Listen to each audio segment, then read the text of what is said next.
Drama வந்து இண்டஸ்ட்ரியில் பொறுத்த வரைக்கும் கிட்டத்தட்ட ஒரு மாதத்துக்கு ஒரு 40-50 படங்கள் தொடர்ச்சியாக வந்துட்டே இருக்கு. வித்தியாசமான கோட் ட்ராமா இருக்குன்னு சொன்னீங்க. எந்த மாதிரியான கான்செப்டில் இது இருக்கு?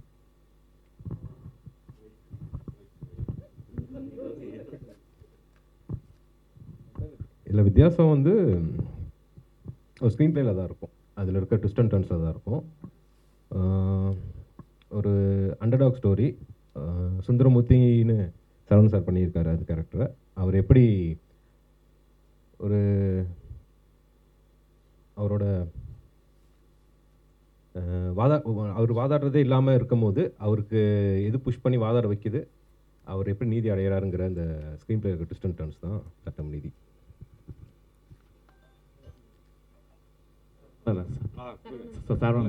சொல்லுங்க சார். ஓடிடியும் இண்டஸ்ட்ரியை பொறுத்த வரைக்கும் எந்த அளவுக்கு பயனுள்ளதாக இருக்குது? இப்போ உள்ள ஆடியன்ஸ் பொறுத்த வரைக்கும் தேட்டருக்கு மூவி பார்க்க யாருமே வரமாட்டுக்காங்க. எல்லா ஆடியன்ஸுமே வந்து ஓடிடியோட ஃபீவரில் இருக்காங்க. ஸோ உங்களுடைய பார்வையில் ஓடிடியோட க்ரோத் எப்படி சார் இருக்குது?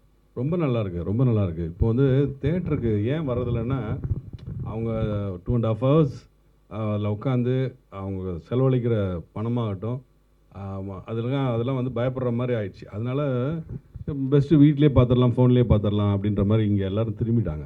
இந்த நேரத்தில் வந்து நல்ல நல்ல கதைகள் வந்து தேட்டருக்கு கிடைக்காதனால, அது ரிலீஸிங் ப்ராப்ளம் நிறைய இருக்கிறதுனால ஓடிடி நோக்கி வர்றாங்க. அதுலேயும் இவங்க வந்து அழகாக செலக்ட் பண்ணி வாங்கி சில ஓடிடி நிறுவனங்கள் வந்து அழகாக அதை ரிலீஸ் பண்ணுறாங்க. அந்த நேரத்தில் இது வந்து ரொம்ப யூஸ்ஃபுல்லாக தான் இருக்குது, மக்களுக்கு ரொம்ப யூஸ்ஃபுல்லாக தான் இருக்குது. அடுத்த கேள்வி.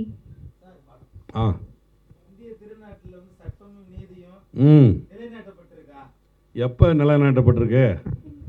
எந்த வருஷம் நிலைப்பட்டிருக்கு? அப்பப்போ என்னென்னோ வருது, என்னென்னோ பிரச்சனைகள் வந்துகிட்டே இருக்கு. ஒவ்வொன்றுக்கும் அப்பப்போ அதை சர்வைவல் பண்ணிட்டு தான் இருக்காங்க. அதனால் இதுவும் கடந்து போகும் தான் சார். அம்பேத்கரை வந்து நம்மளுடைய சமூகத்தை வந்து கரெக்டாக ஹேண்டில் பண்ணுறாங்களா? இன்னமும் வந்து ஜாதி ரீதியில் ஒரு இதாக பார்க்குறாங்க ஒரு சில நபர்கள். உங்களுடைய பார்வையில் இந்த மூவிக்கு சட்டம் சொல்லனால இந்த கேள்வி நான் கேட்குறேன். சொல்லுங்க, எப்படி பார்க்கலாம் சார்? எப்படி பார்த்துட்டு இருக்காங்க, எப்படி பார்க்குறோம் நம்ம? நான் அப்போ சொன்ன பதில் தான். அந்தந்த காலகட்டத்துக்கு தகுந்த மாதிரி அது நடந்துக்கிட்டே தான் இருக்குது. இப்போது என்ன நடக்குதோ அதுக்கெல்லாம் ஆளுங்க புது ஆளுங்க வராங்க. அது நீங்கள் சொல்கிற கேள்விக்கெல்லாம், நீங்கள் கேட்குற கேள்விக்கெல்லாம் பதில் சொல்லிட்டு தான் இருக்காங்க. எல்லாம் தானாக அது நடந்துட்டு தாங்க இருக்குது. இது நடக்காமலாம் இல்லை, நடந்துக்கிட்டே இருக்குது. நல்லது நடக்குது, கெட்டது நடக்குது. அதை நம்ம பகிர்ந்துக்கிறோம். தம்பி என்ன சொல்லுங்க? இல்லை, படமும் ஷார்ட்டாக இருக்குது, ரிலீஸிங்கும் ரொம்ப ஷார்ட்டாக இருக்குது. ஏன், என்ன காரணம்? பட்ஜெட் ரொம்ப கம்மியாக கொடுத்துருக்கா G5? அப்படிலாம் இல்லை, ரொம்ப அழகாக பண்ணியிருக்காங்க. இதை எடுத்துக்கிட்டது நம்ம அந்த இங்கிலீஷ் படம் மாதிரி ஷூட்டிங் போகிறதுக்கு முன்னாடி இவங்க பண்ண ஒர்க் இருக்கு, அது யாராலையுமே செய்ய முடியாது. இவங்க பண்ண ஒர்க்கை வந்து அவ்வளோ அழகாக ஒர்க் பண்ணி பிளான் பண்ணி, இந்த இடத்துல 8 மணிக்கு இந்த இடத்துல இது எடுக்கிறோம், 11 மணிக்கு அந்த இடத்துல இன்னொரு கேமரா, இந்த பையன் இருக்க மாட்டான், வேறு பையன் இருப்பாங்க. அங்கே வந்து நாங்கள் தான் ஓடணும்.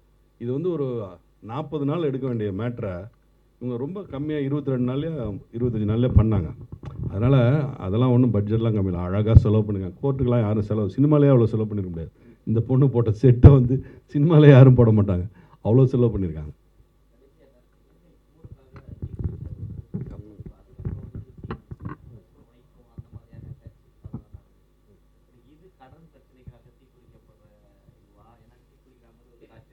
தீக்குளிக்கிறது நிறைய நடந்துட்டு தான் இருக்குது.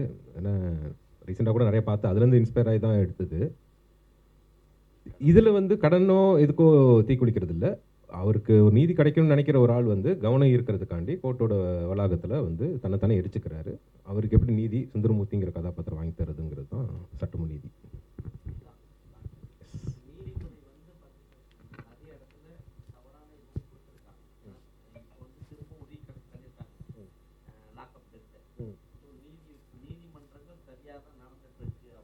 இல்லை, நீதி சரி, சட்டம் சரியாக தான் இருக்குது.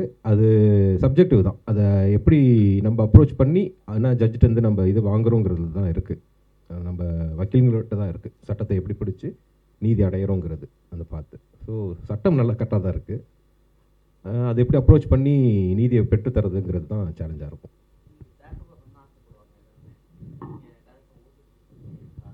அப்படி இல்லை, இது பெரிய ஆப்பர்ச்சுனிட்டி தான். ஓடிடி ரீச்சும் அதிகம் தான் சார். சார் இங்கே ஓடிடி பொறுத்த வரைக்கும் ஒரு ஃபீட்பேக் ஒன்று இருக்குது சார். சவுத் சைடில் வந்து ஓடிடியோட க்ரோத் வந்து இன்க்ரீஸ் இல்லைன்னு ஒரு சில விஷயங்கள் பேசப்படுது. ஸோ உங்களுடைய பதில் என்ன? கிராமப்புறங்களை வந்து ஃபோனில் மூவி பார்க்கணுமான்னு ஒரு சில கான்செப்ட் இருக்குது. இன்னமும் ஓடிடி என்பது கிராமப்புறங்களில் கொஞ்சம் கம்மியாக தான் இருக்குது. உங்களை பற்றி இல்லை, அப்படி இருக்கான்னு தெரில சர்வே.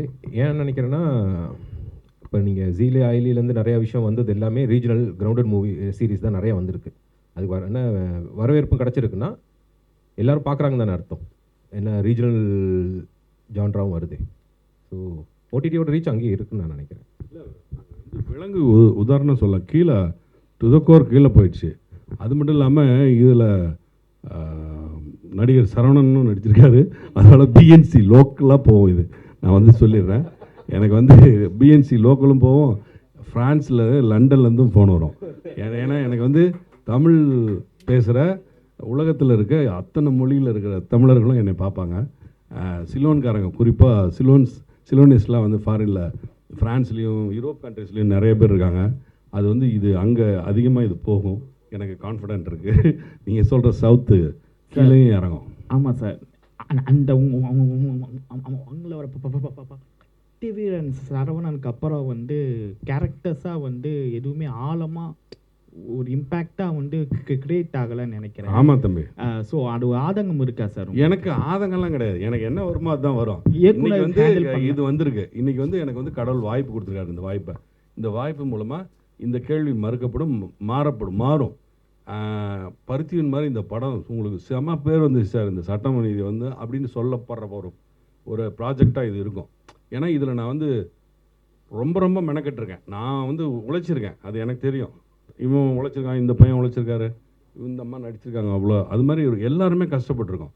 இது வந்து எல்லாராலும் திரும்பி பார்க்கப்படுகிற ஒரு ப்ராஜெக்டாக வரும். அது டெஃபினட்டாக எனக்கு நம்பிக்கை இருக்குது. அதனால தான் நான் இந்த ப்ராஜெக்டில் இறங்கினேன். அது நான் நினச்சது நடந்துருச்சு. அதை நான் பார்த்துட்டேன், படமாக பார்த்துட்டேன். அதனால் எனக்கு தெரியும் இது கண்டிப்பாக டெஃபினட்டாக எப்படி நான் விஜய் டிவியில் வந்து மகாநதி பண்ணி பெரிய அளவு ரீச்சோ, அது மாதிரி நான் ஜீல இது பண்ணுறேன். இது வந்து ஃபஸ்ட் டைம் பண்ணுறேன். இது மிகப்பெரிய ரீச் ஆகும். இது டச் பண்ண எனக்கு தெரியும். கடைசி கேள்வியானா? அண்ணா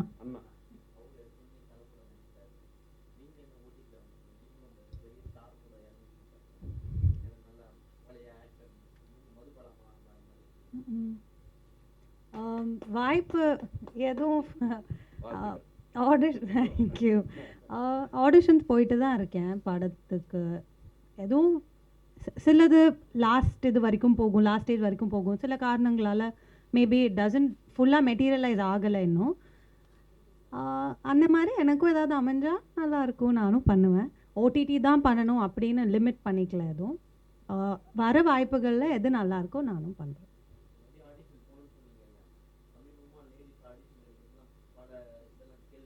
ம் ம்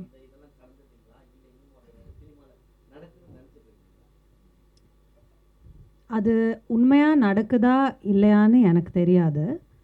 அண்ட் எனக்கு எந்த அன்பிளசன்ட் எக்ஸ்பீரியன்ஸஸும் நடந்தது இல்லை. At the end of the day நம்மளை எப்படி கண்டக்ட் பண்ணிக்கிறோம், நம்ம எவ்வளோ தைரியமாக இருக்கோம், நம்ம எங்கெங்கெல்லாம் போகிறோம், யாரோடெல்லாம் பேசுகிறோம், என்னெல்லாம் பண்ணுறோங்கிற பொறுத்து தான் எல்லாமே இருக்குது. ஸோ நம்ம கொஞ்சம் கான்ஃபிடெண்ட்டாக இருந்தால் போதும்.